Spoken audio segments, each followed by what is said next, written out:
Hola, ¿cómo estás? Quiero darte un gran y cariñoso saludo en el nombre del Señor Jesucristo. Contentos porque esta es la primera temática, la primera grabación temática de esta serie que hemos titulado Isaías, el Evangelio dentro del Antiguo Pacto o el Antiguo Testamento.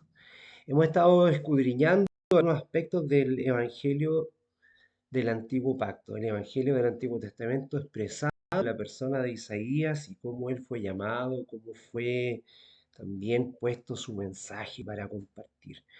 Y hemos tocado varios puntos. En esta oportunidad también te quiero invitar a que desde esta perspectiva y poniéndote algunos puntos muy en claro también, porque quiero que lo medites. Es muy importante que tú y yo meditemos en relación con la palabra. La palabra que proclamó nuestro Señor Jesucristo estaba presentada en el antiguo pacto, porque el antiguo pacto se trataba de Él. El antiguo pacto, el Antiguo Testamento, daba testimonio del Mesías, del Cristo mismo, del ungido. De eso se trata la escritura. Aquellos escribas y fariseos que tuvieron ese encuentro con Cristo, Cristo fue muy enfático y categórico en decirles claramente, ustedes escudriñan escrituras, ustedes escudriñan la Tanaj, la Torá, leen acerca de ellas, interpretan las escrituras, las estudian desde su niñez, están aprendiendo acerca de ellas, pero lo que ellas quieren dar es testimonio de mí, no es para encontrar la vida eterna. Y en este sentido, lo que está presentando Isaías, nosotros debemos leerlo a la luz de Cristo, a la luz de Jesucristo, a la luz del Mesías, porque él quiso presentar en sus limitaciones como profeta, quiso presentar al Mesías. Y en esta oportunidad yo quiero hablar acerca de cómo el Señor juzga a aquellos que nosotros consideramos nuestros enemigos. Para ello quiero invitarte primeramente a que tú puedas estudiar profundamente los capítulos 16, 17 y 18 del libro de Isaías. Nos vamos a enfocar en un versículo como texto base, como texto clave para poder hablar sobre este tema. Y mi primera invitación es que en el Evangelio, dentro del Antiguo Testamento, como hemos dicho, que es el libro de Isaías, por varias particularidades que hemos tratado durante... En este sentido, lo que en esta serie temática hemos querido presentar que Isaías, este profeta amado por el Señor, el profeta más mencionado por Cristo, lo que él quiere presentar es el Evangelio. Quiere presentar el Evangelio a un pueblo que quizás todavía no estaba preparado para recibirlo, pero él estaba presentando un mensaje mesiánico, un mensaje puesto en el ungido del Señor, en Dios con nosotros, en este Hijo esperado que cada mujer judía esperaba ser la madre de este Mesías. Y él da claras señales acerca de ese tema y lo hemos estado reflexionando. Pero hoy día en esta oportunidad quiero hablar sobre el tema de cómo el Señor juzga. Y hay un tema muy bueno dentro de estas series eh, de reflexiones de la Iglesia Bautista del Séptimo Día, que habla cómo son los juicios de Dios. Te invito a que dentro de tus oportunidades para escudriñar las escrituras también puedas mirar ese tema, porque en esta oportunidad quiero hablar acerca de cómo el Señor juzga a aquellas naciones que están incluso en contra de su pueblo. Pueblo que hoy día tú y yo somos, pueblo de Dios. Así es que en esta serie temática vamos a seguir escudriñando las escrituras. El primer mensaje del año 2024 un mensaje muy importante. Quiero también hacer mención a algo muy relevante a nivel personal. No estoy acá para hablar de mí, sino que de lo que el Señor presenta a través de las Escrituras y cómo el Señor se presenta a sí mismo en la Escritura, no lo que yo te pueda decir. Pero quiero compartir brevemente por la cercanía, por el compañerismo, por tu amistad durante estas series de temas que hemos tocado acá y fue muy rico. Tuvimos una situación compleja a nivel familiar que estamos resolviendo y tuve que acompañar, fuimos a nivel familiar con dos tías y comenzamos a conversar acerca de cómo estamos entendiendo hoy las escrituras a la luz de la palabra y cómo el Espíritu del Señor se está revelando hacia ella para mirar a Cristo en las escrituras.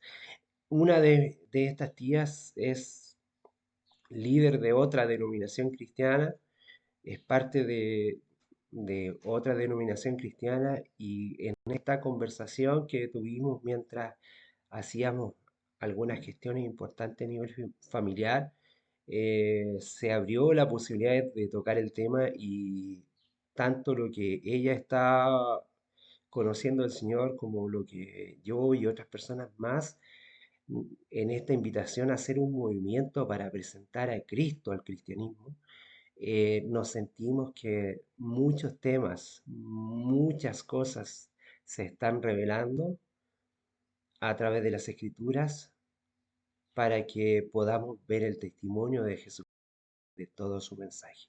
Y es por eso que hay mucha alegría en mi corazón. En esta oportunidad te dije, vamos a mirar a Cristo. Queremos mirar a Cristo, queremos mirar a Dios en su forma de juzgar. Si tú quieres saber cómo juzga Dios, cómo ha juzgado Dios a través de la historia, mira los juicios de Jesucristo. Mira cómo Jesucristo conversó y presentó algún juicio.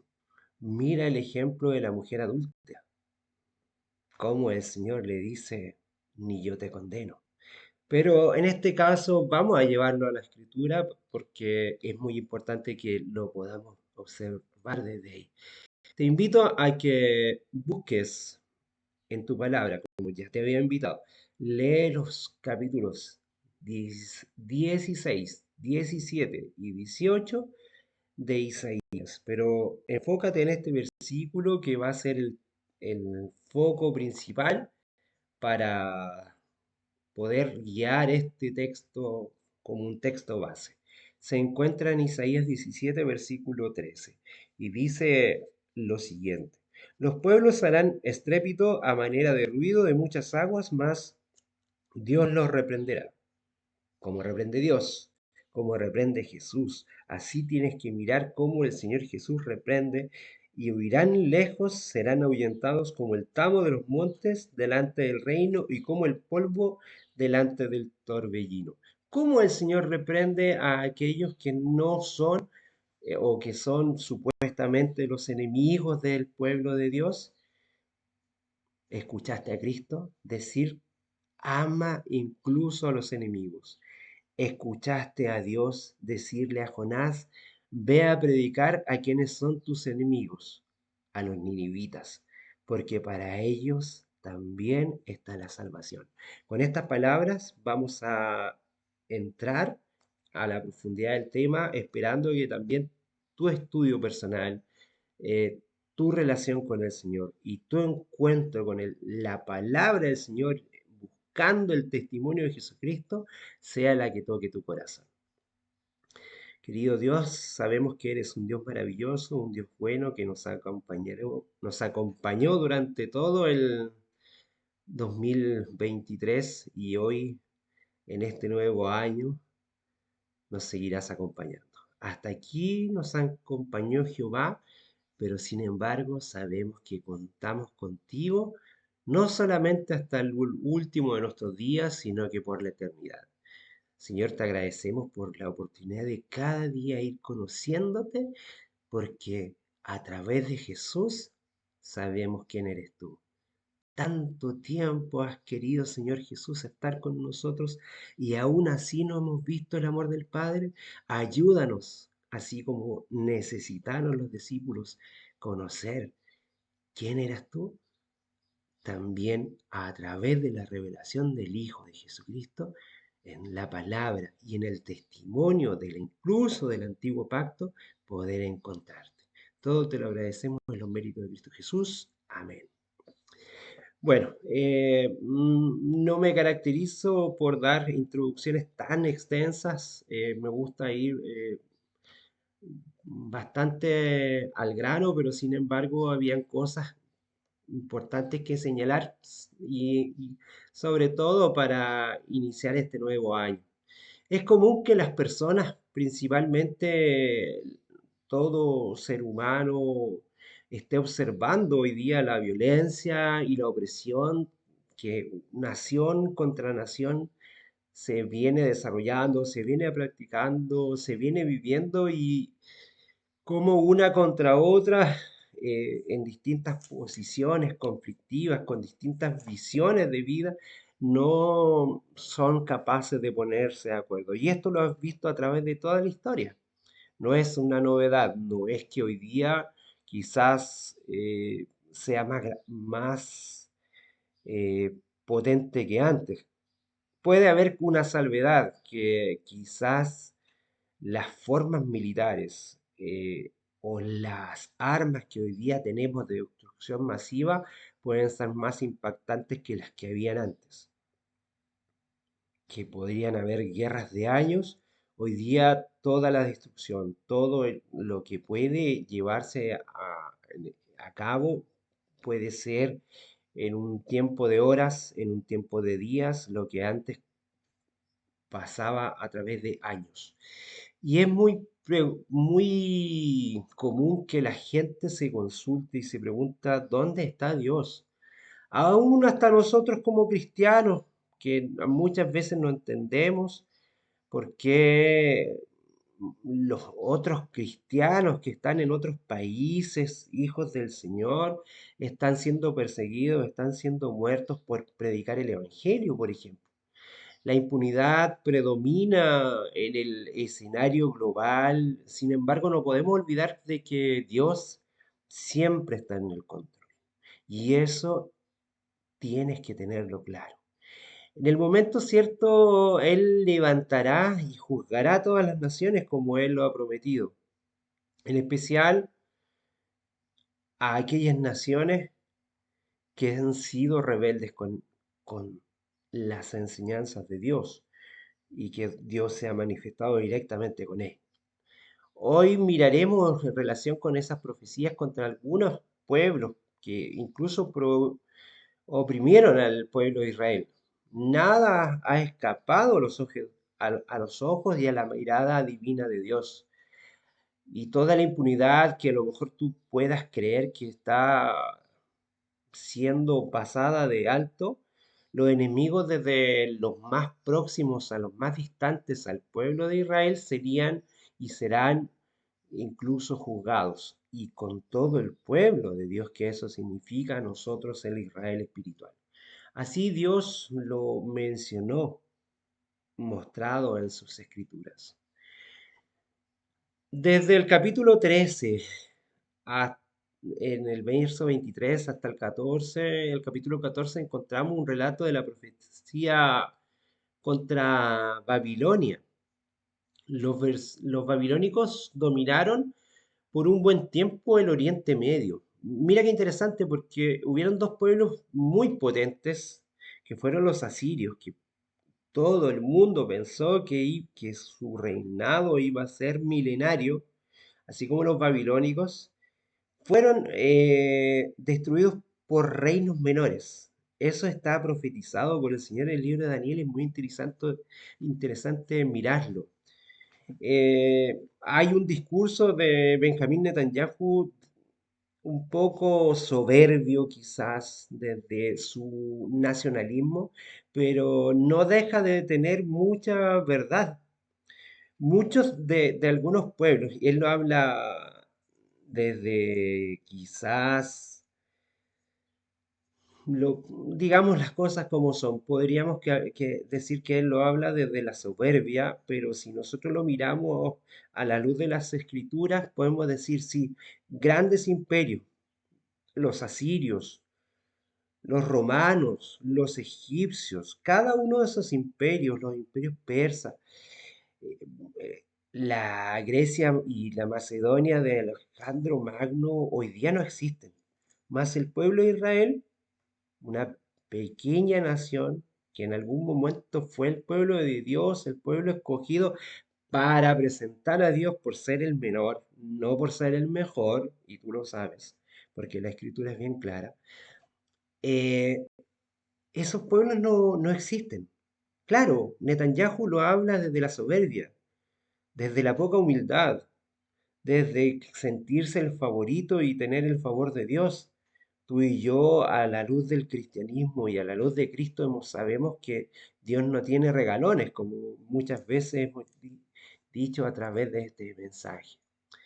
Pero en esta sentencia y en estas miradas con respecto a los tiempos, en los días de la famosa Babilonia o de los días de Isaías, que solo podría venir desde un oráculo divino porque los caldeos todavía no se levantaban como una gran nación, la ciudad en los tiempos asirios era el mayor centro del comercio y la industria en el valle del Tigris y del Éufrates, habiendo alcanzado un nivel de destaque, de una forma de destacarse por sobre todos, en la época en que Jericó fue conquistada por Josué. Desde ahí en adelante se viene un inicio de un mensaje de que el poder de los caldeos se iba a desarrollar. E incluso en el libro de Habacuc, el Señor muestra y Habacuc se sorprende viendo que ese pueblo de los caldeos que llegó a ser Babilonia, una potencia, iba a tener que corregir y de esa manera el Señor haría regresar a los caminos de él a su propio pueblo. Por 70 años tú sabes que el pueblo de Babilonia tuvo cautivo al pueblo de Israel y aún así cuando se dieron cartas de liberación no quisieron volver. Algunos se quedaron en el imperio persa, así vivieron situaciones como lo que pasó Esther y Mardoqueo, por eso la fiesta de Purim, por ejemplo. Pero vemos que el Señor tiene mensajes y profecías con respecto a este tema. Parecía imposible que el imperio tan poderoso y tan cruel podría ser subyugado, pero el Señor en su divino amor llevó al imperio de Babilonia a encontrarse con Cristo mismo. Y así lo vivió Nabucodonosor. Nabucodonosor vio en un horno de fuego al Hijo de los dioses. Para él, el Hijo de los dioses. Para nosotros, Jesucristo,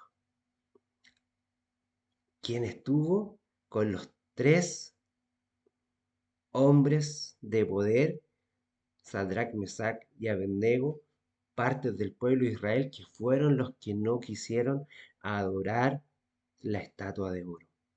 Y en esa forma tú ves cómo el Señor muestra su ira, dando la misericordia a Babilonia para que un hombre con la misma, quizás, soberbia y arrogancia de Benjamín Netanyahu pudiese mirar a Cristo en un horno ardiente.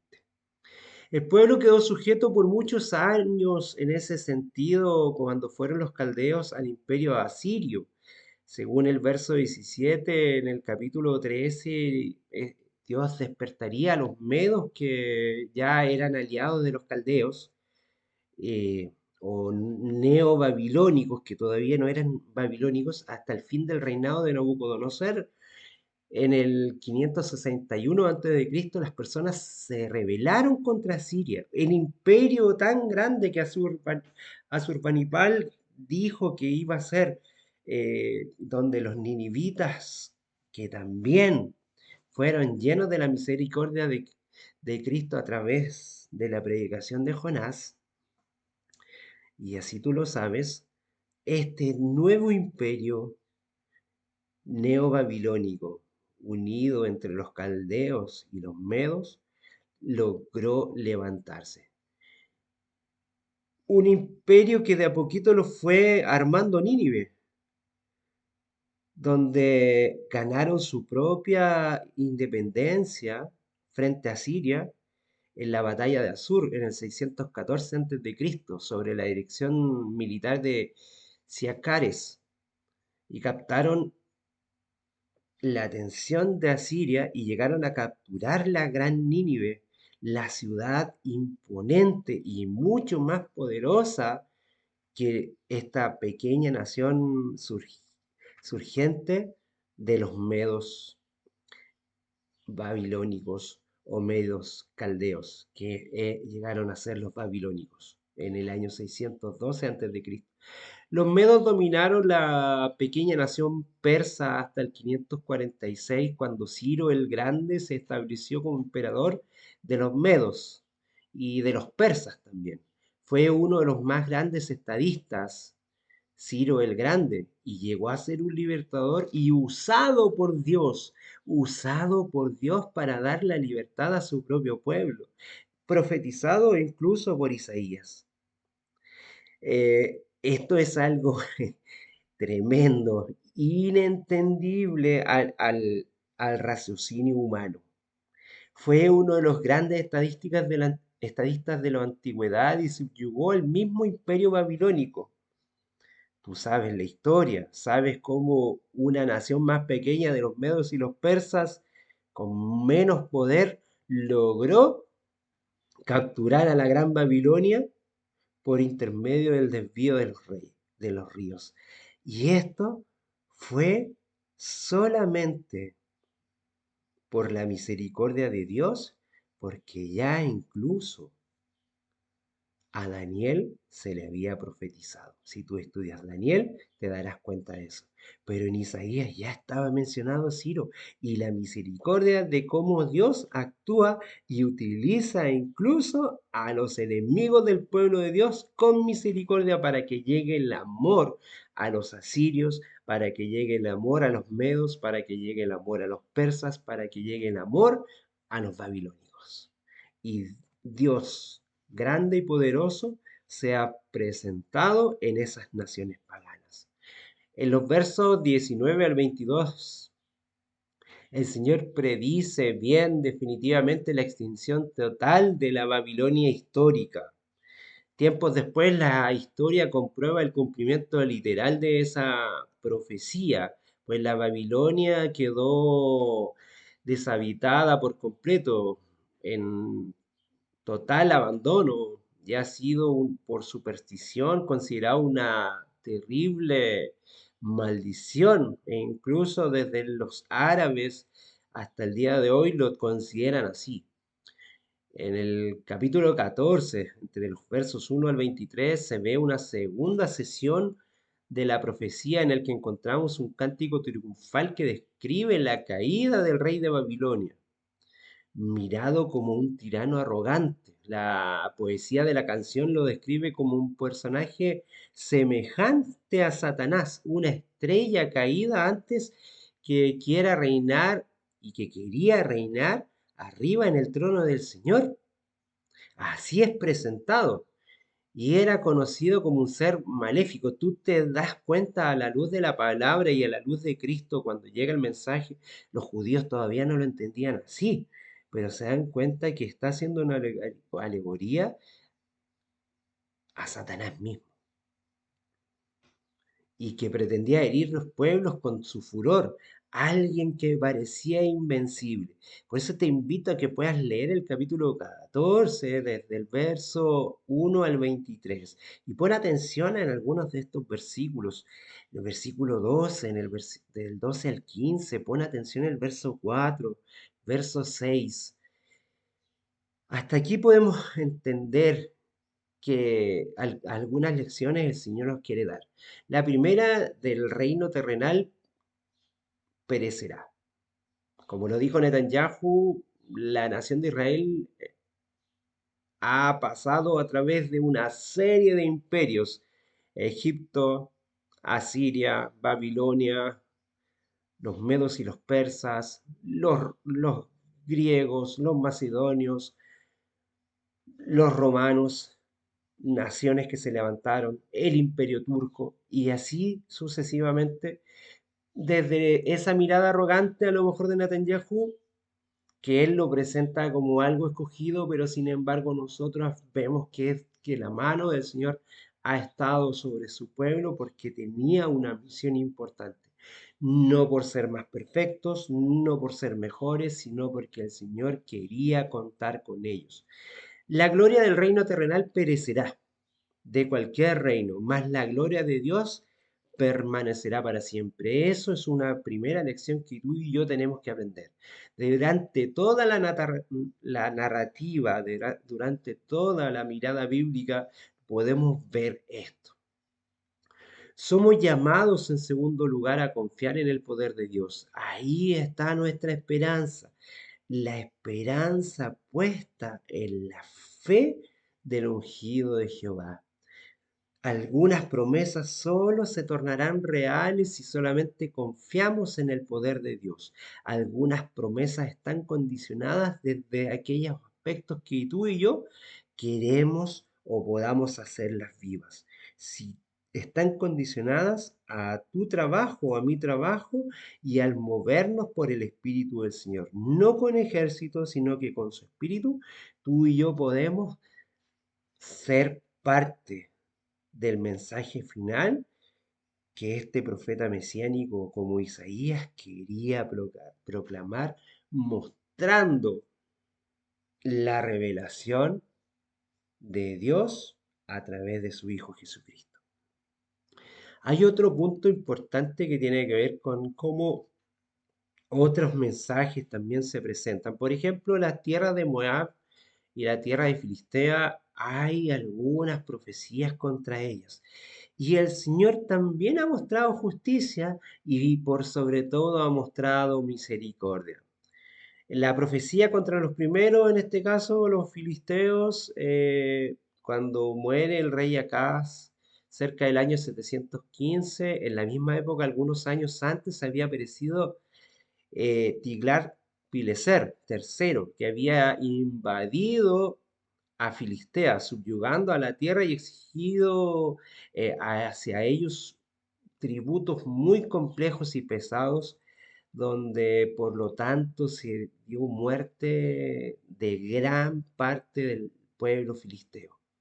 Un pueblo que hoy día tú puedes llamar a lo mejor Palestina, pero que en ese sentido estos que hablaban el arameo, lengua muy usada por Cristo para entregar sus mensajes, porque él quería llegar al Ciro Finicio, porque él quería llegar al Filisteo, porque él quería llegar a los sirios y los asirios para llevar su mensaje.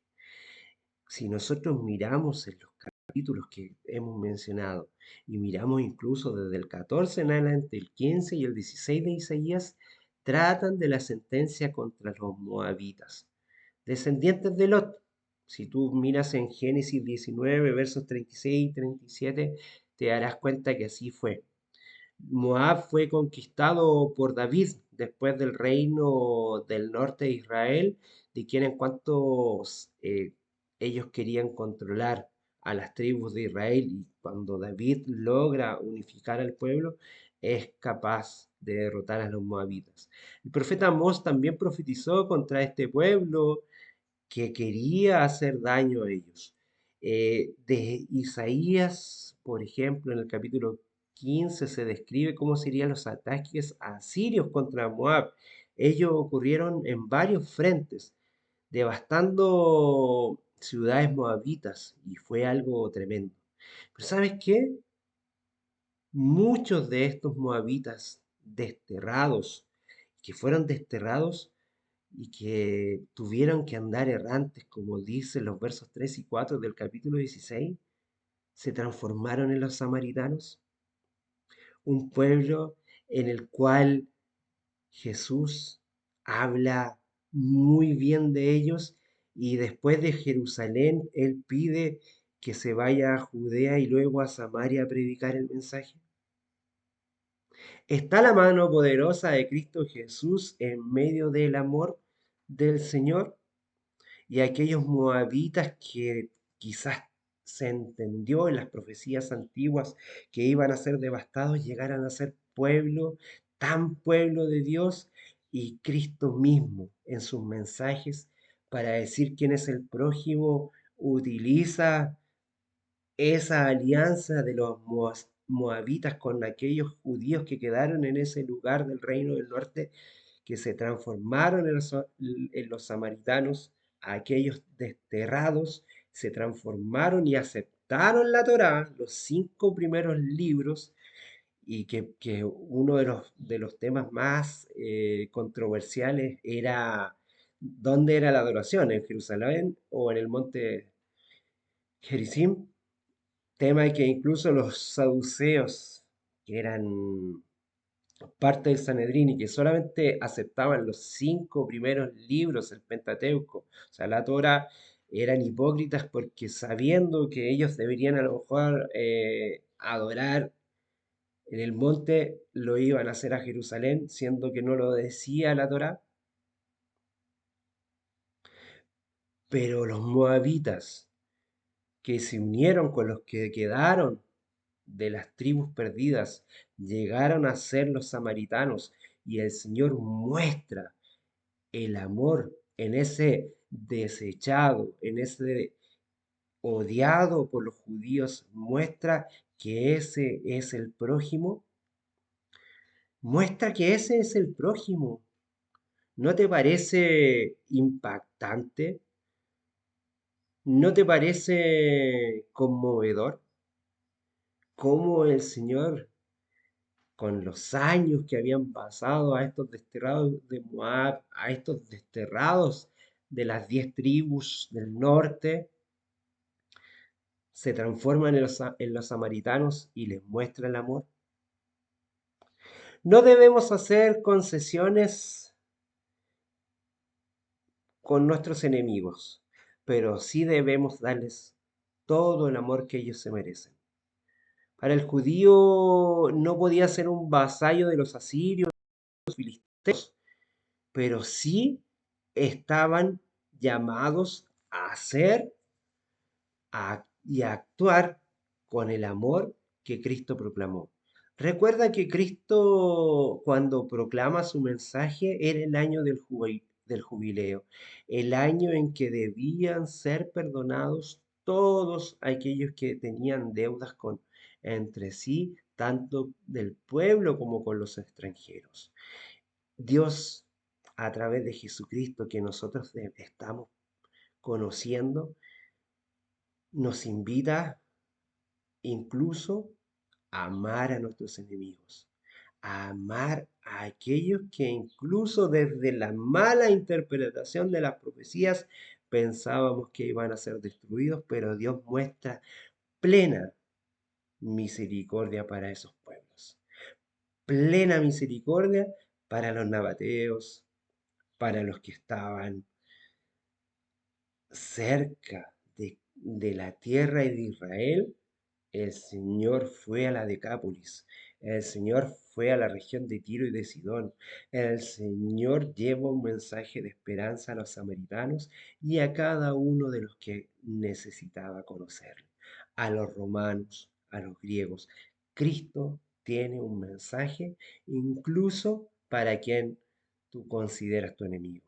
Y el llamado que te hace a ti y a mí es amar a nuestros enemigos y ya lo está haciendo desde el Evangelio del antiguo pacto en el libro de Isaías. Que el Señor te bendiga grandemente, gracia y paz.